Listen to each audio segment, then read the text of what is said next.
ईश्वर में बहुत शक्ति है। उनकी शक्ति अनंत है और वह हर जीव के जीवन में महत्वपूर्ण भूमिका निभाते हैं। जब भी हम किसी कठिनाई में होते हैं, उनकी शक्ति हमें सहारा देती है और हमें आगे बढ़ने की प्रेरणा देती है।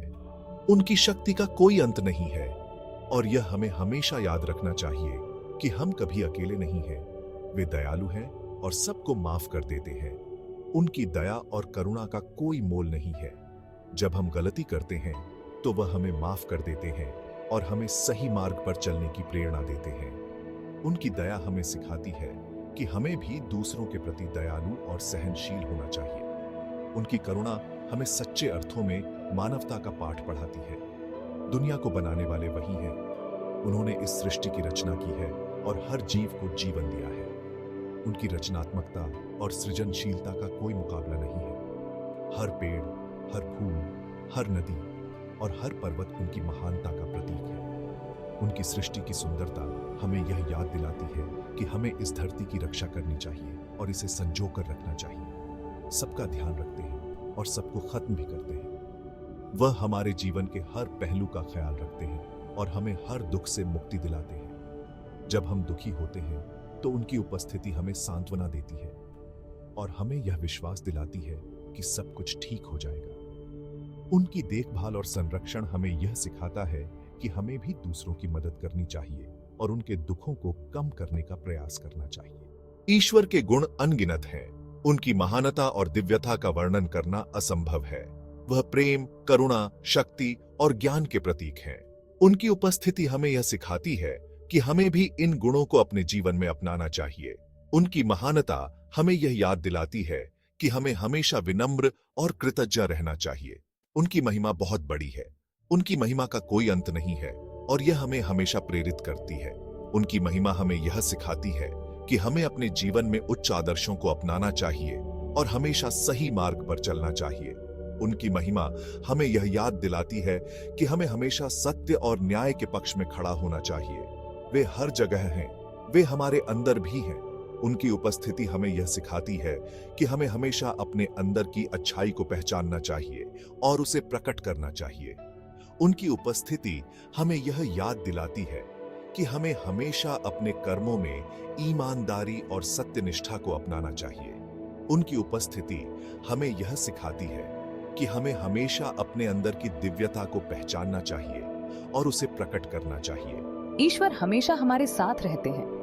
उनकी उपस्थिति हमें यह विश्वास दिलाती है कि हम कभी अकेले नहीं हैं। जब भी हम किसी कठिनाई में होते हैं, उनकी उपस्थिति हमें सहारा देती है और हमें आगे बढ़ने की प्रेरणा देती है। उनकी उपस्थिति हमें यह सिखाती है कि हमें हमेशा अपने विश्वास को मजबूत रखना चाहिए और कभी हार नहीं माननी चाहिए। वे हमारे दिल में रहते हैं। उनकी उपस्थिति हमें यह सिखाती है कि हमें हमेशा अपने दिल की सुननी चाहिए और अपने अंदर की अच्छाई को पहचानना चाहिए। उनकी उपस्थिति हमें यह याद दिलाती है कि हमें हमेशा अपने दिल की सुननी चाहिए और अपने अंदर की अच्छाई को पहचानना चाहिए। उनकी उपस्थिति हमें यह सिखाती है कि हमें हमेशा अपने दिल की सुननी चाहिए और अपने अंदर की अच्छाई को पहचानना चाहिए। हमें उन पर पूरा भरोसा रखना चाहिए। उनका भरोसा हमें यह सिखाता है कि हमें हमेशा अपने विश्वास को मजबूत रखना चाहिए और कभी हार नहीं माननी चाहिए। उनका भरोसा हमें यह सिखाता है कि हमें हमेशा अपने विश्वास को मजबूत रखना चाहिए और कभी हार नहीं माननी चाहिए। उनका भरोसा हमें यह सिखाता है कि हमें हमेशा अपने विश्वास को मजबूत रखना चाहिए और कभी हार नहीं माननी चाहिए। ईश्वर की दया से ही हमें जिंदगी मिलती है। उनकी दया हमें यह सिखाती है कि हमें हमेशा दूसरों के प्रति दयालु और सहनशील होना चाहिए। उनकी दया हमें यह सिखाती है कि हमें हमेशा दूसरों के प्रति दयालु और सहनशील होना चाहिए। उनकी दया हमें यह सिखाती है कि हमें हमेशा दूसरों के प्रति दयालु और सहनशील होना चाहिए। उनका ध्यान हमें मोक्ष की तरफ ले जाता है। उनका ध्यान हमें यह सिखाता है कि हमें हमेशा अपने जीवन में उच्च आदर्शों को अपनाना चाहिए और हमेशा सही मार्ग पर चलना चाहिए। उनका ध्यान हमें यह सिखाता है कि हमें हमेशा अपने जीवन में उच्च आदर्शों को अपनाना चाहिए और हमेशा सही मार्ग पर चलना चाहिए। उनका ध्यान हमें यह सिखाता है कि हमें हमेशा अपने जीवन में उच्च आदर्शों को अपनाना चाहिए और हमेशा सही मार्ग पर चलना चाहिए। एक समय की बात है, जब धरती पर देवताओं और असुरों के बीच एक भयंकर युद्ध छिड़ा हुआ था। यह युद्ध इतना भीषण था कि दोनों पक्षों को भारी नुकसान उठाना पड़ा। देवता और असुर आपस में लड़ रहे थे। यह युद्ध केवल शक्ति और सामर्थ्य का नहीं था, बल्कि अस्तित्व की लड़ाई थी। देवता अपनी दिव्यता और धर्म की रक्षा के लिए लड़ रहे थे, जबकि असुर अपनी शक्ति और प्रभुत्व स्थापित करने के लिए। यह लड़ाई बहुत दिनों तक चली। देवता कमजोर होने लगे, उनकी शक्ति धीरे धीरे क्षीण हो रही थी और वे असुरों के सामने टिक नहीं पा रहे थे। देवताओं की स्थिति दिन ब दिन खराब होती जा रही थी। देवता भगवान विष्णु के पास मदद मांगने गए। वे जानते थे कि केवल विष्णु ही उन्हें इस संकट से उबार सकते हैं। विष्णु ने उनकी व्यथा सुनी और उन्हें एक उपाय सुझाया। विष्णु ने उन्हें समुद्र मंथन करने को कहा। समुद्र मंथन से अमृत निकलेगा, जो देवताओं को अमृता प्रदान करेगा। यह अमृत ही उनकी शक्ति को पुनः स्थापित करेगा और उन्हें असुरों के खिलाफ लड़ने की ताकत देगा। समुद्र मंथन से अमृत निकलेगा। यह अमृत देवताओं के लिए जीवनदायिनी शक्ति का स्रोत होगा। लेकिन समुद्र मंथन कोई आसान कार्य नहीं था। इसके लिए देवताओं और असुरों को मिलकर काम करना पड़ा। अमृत पीने से देवता अमर हो जाएंगे।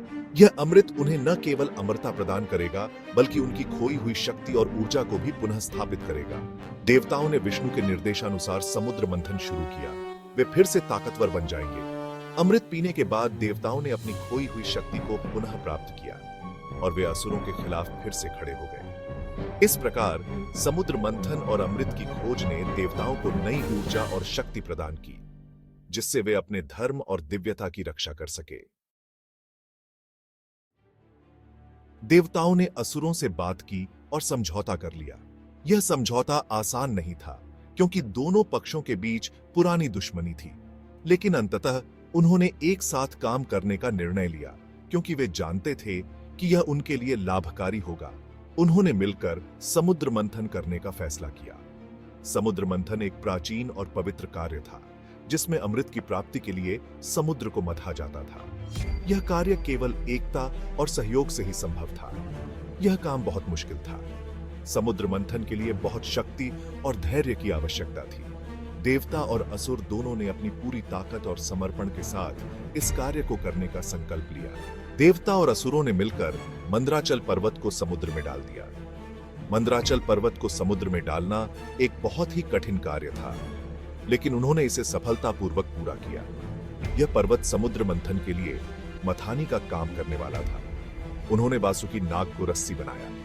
वासुकी नाग को रस्सी के रूप में उपयोग करना एक बहुत ही चतुराई भरा निर्णय था।